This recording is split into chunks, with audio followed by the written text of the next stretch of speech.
أهلا بكم. جيت اليوم نشارك معاكم قصتي وحكايتي. سميتي سعاد وفي عمري 46 سنة. هادي 3 سنين باش طلقت، وخا كنت كنبغي راجلي وحتى هو كان يبغيني، لكن ما قدرتش نفرحو بشي وليد. هو ما كان تيقول ليا والو، بالعكس كان كيقول هذا أمر الله، وربي باقي ما كتب لينا يكون عندنا الولاد. عائلته اللي بقاو كيزنزنوا عليه عمرو فيه باش يطلقني ويتزوج شي وحده اللي تكون صغيره وتولد ليه، ونيت في الاخر شاف حتى عيا وطلقني. وحتى انا كنت عييت من الحشيه الهضره ديال والديه وعائلته. قلت ليه صافي نتفارقوا باش نرتاحوا وترتاح حتى عائلتك. واخا تفارقنا ما خداش ليا الفيلا اللي كنا عايشين فيها انا وياه، وكتبها ليا في سميتي، وهو تبارك الله لاباس عليه، مقاول كبير وما خصو حتى خير. قال لي واخا نتفارقوا اللي بغيتيها قوليها ليا، وفتح ليا كونت في البنك، وكل مره كنلقى حاط ليا فيه الفلوس. الصراحه هو كان ديما راجل سخي وكريم بزاف، ولكن من بعد طلاقنا زادت السخاوة ديالو كتر معايا. يمكن هو حس براسو باللي ظلمني فاش طلقني، وبغى يعوضني وخا غير ماديا. وما نكدبش عليكم، من مور طلاقنا حسيت بواحد الوحدة كبيرة، وحتى والديا اللي غيجيو عندي ويونسوني ونمشي عندهم نضيع شوية الوقت بعاد عليا. انا كنت ساكنة في الشمال حيت راجلي كان اصلا شمالي. هاد الفيلا اللي كتبها ليا راه داري اللي عشت فيها سنين وولفتها، اما عائلتي راهم في الجنوب. حتى الخدامة اللي كتجي عندي كتجي غير في الصباح كتنقي الدار وتولي تمشي بحالها في العشية. رحت عليها شحال من مرة تولي تبات ونزيدها في الخلصة، وكنت كنقول واخا غير تونسني، ولكن كانت ديما كتقول لي ما تقدرش، راجلها ما كيخليهاش تبات في الديور اللي كتخدم فيهم. وليت كنحاول نشغل راسي بأي حاجة باش نقتل هذيك الوحدة اللي قتلاتني. واحد الأيام جاتني على الجردة وقلت شحال هادي ما تنقات. الشجر بعد شي وحدات بداو كيموتوا، حيت اللي كان مقابلهم هو راجلي وكان كيهتم بالجردة بزاف، وهو الصراحة اللي كان تيعرف ليها. كنت نيت كنهضر مع الخدامة اللي عندي وقلت ليها باغا نقاد هاد الشرطة وما عرفت منين نبداها. قالت لي الا بغيتي نقولها لراجلي، هو اصلا راه جار ديني. قلت ليها والله لا مزيان، اذا من غدا يجي ان شاء الله.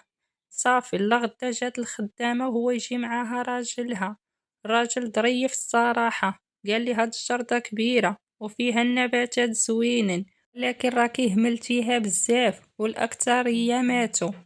قلت ليه ايوا ما كاينش ليها الحل. قال لي لا لا لا، اي حاجه ليها الحل. غادي نحيد الوراق والجذوره وغادي ندير ليهم الدواء ونسقيهم، وغادي تشوفي كيفاش غادي ترجع هاد الشرطه. ليا غير هي مع تبارك الله كبيره غادي تاخد الوقت بزاف. قلت ليه ماشي مشكل، حتى انا غير قول لي كيفاش وانا غنعاونك فيها. يا واخا لالا مرحبا. ايوا بدا كيجي كل نهار وكنبقى حاضيه كيفاش كيدير وكندير بحالو. في الاول قال لي هانتي خدي شي مقص وبدا يتقطعي غير دوك الاوراق اللي بداو يموتوا وصفارو، حيت هما الا ماتوا ما غيخليوش الماء يوصل للجذوره. بقيت نهار على نهار حتى اكتشفت تبارك الله هو معلم وعارف شنو تيدير. واحد المرة كنت باغا نقي واحد النبتة ودخلات ليا الشوكة ديالها في يدي، جا كيجري يحيد ليا الشوكة. يا هداك الشي يا لالا اللي فيه الشوك خليه ليا انا. صافي جاب الماء والصابون وعطاني نغسل يدي، وجاب ليا الدواء من عند مراتو وحطيته على داك الجرح، وهو تيسولني واش ما ضرانيش يدي بزاف وانا ساهيه. كان هو سولني شي 2 ولا 3 ديال المرات، انتبهت ليه وقلت ليه الحمد لله لاباس. اللي ديما كنشوف فيه وهو خدام في الجردة، الراجل ما بيهش في الزين، ولكن راه مقبول بزاف ونقي ومنظم. كيجي لابس مزيان ولابس نقي، وكيجيب معاه حوايج ديال الخدمة وكيلبسهم فوق حوايجو. ولكن انا واحد المرة قلت ليه بقى تحيد حوايجك باش ما يتكرفصوش ليك، بس غير حوايج الخدمة حتى تكمل. وانا نيت راجلي كان باني واحد البيت في الجردة.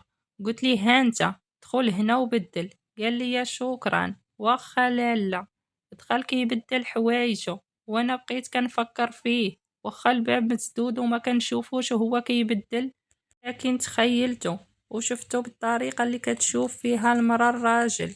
من بعد ما بقيتش كنشوف فيه كيفاش كيقادد النباتات باش ندير بحالو، وليت كنشوف فيه غير هو ومقابله غير هو، حتى هو ولا كيتحرج من الشوفات دياولي. وليت غير كنحس بيه قريب يجي، وليت كنتقاد وكنريح وبحال جاي عندي راجلي، واخا هو في الاصل راه راجل الخدامة ديالي وكيجيو عندي بجوج بيهم في نفس الوقت. فاش كتوصل العشية وكيمشيو بحالهم كنبقى نقول اشنو كندير انا، كيفاش وليت كنشوف شوفة مختلفة في الراجل ماشي ديالي. انا في الاصل ما كنتش هكذا، ولكن ماشي الخاطري اللي كتكمل غير بالوجود ديال راجل يكون في جنبها. فاش كنت بوحدي ما كانش هاد الشعور القوي، كنت باغية غير شي حاجة اللي تملأ داك الفراغ والوحدانية اللي كنت عايشاها. ولكن فاش شفت راجل قدامي هاد المرة جا غير بوحدو، قلت ليه فين مراتك؟ قال لي راه عيطوا ليها من البلاد باش تمشي تشوف امها عيانة بزاف، وقال لي غدا في الصباح ان شاء الله غادا تكون هنا. قال لي الا بغيتي راه ندير حتى داكشي اللي كدير هي، راه كنعرف ندير كلشي، راه حتى الطياب نطيب ليك الا بغيتي. قلت ليه لا لا ماشي مشكل، انا اصلا كنت فرحانه حيت جاب بوحدو. قلت ليه لا انا اللي غادي نطيب اليوم، انت دير غير الخدمه ديالك. ودخلت الكوزينه كنطيب، كنت باغا ماكلتي تطلع حسن من ماكلة مراتو اللي هي الخدامه ديالي. درت اللحم بالبرقوق واللوز والشلايض منوعين، عيطت ليه ياكل داخل معايا، قال لي لا غير خليك حتى نكمل. ليه لا صافي غير دخل تغدى بارك عليك اليوم.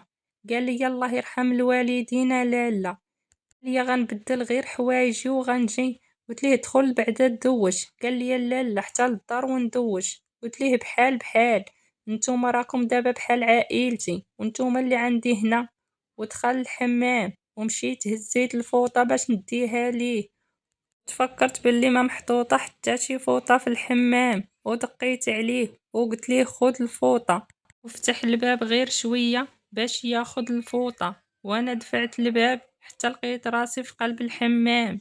كيبان ليا في الاول هو يا مستغرب من هادشي اللي واقع، ومن بعد خرجنا وتغدينا وعجباتو ماكلتي بزاف. ومراتو كانت بايته هذيك الليله في البلاد عند امها، كانت غتجي حتى لغدا في الصباح.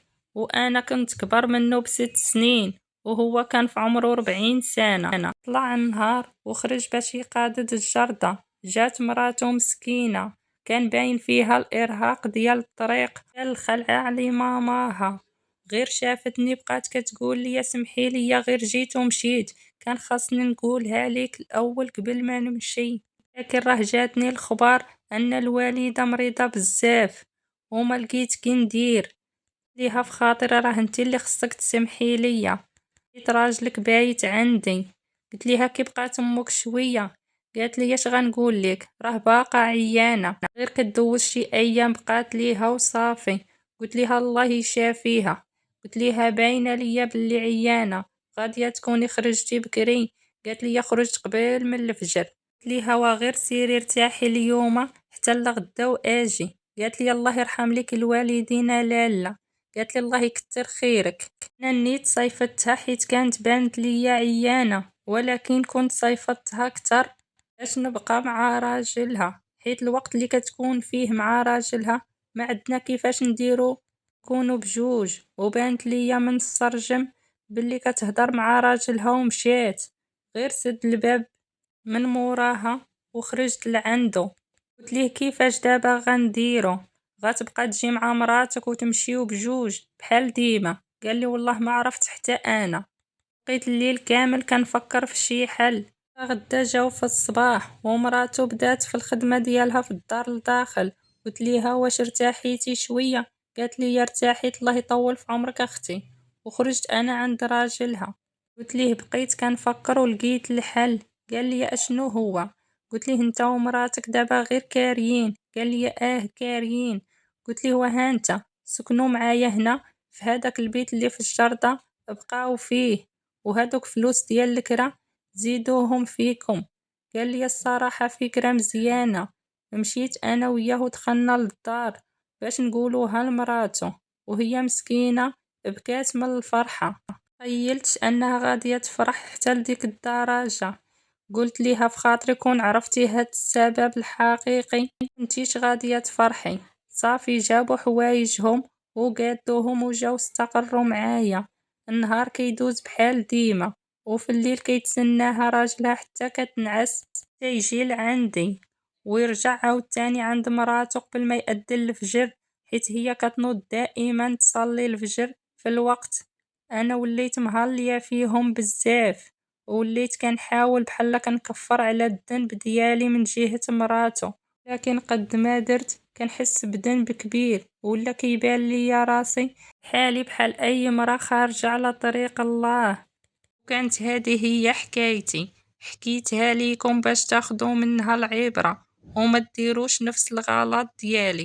وهنا تسالات قصتي. كنشكركم على حسن استماعكم وخليتكم على خير.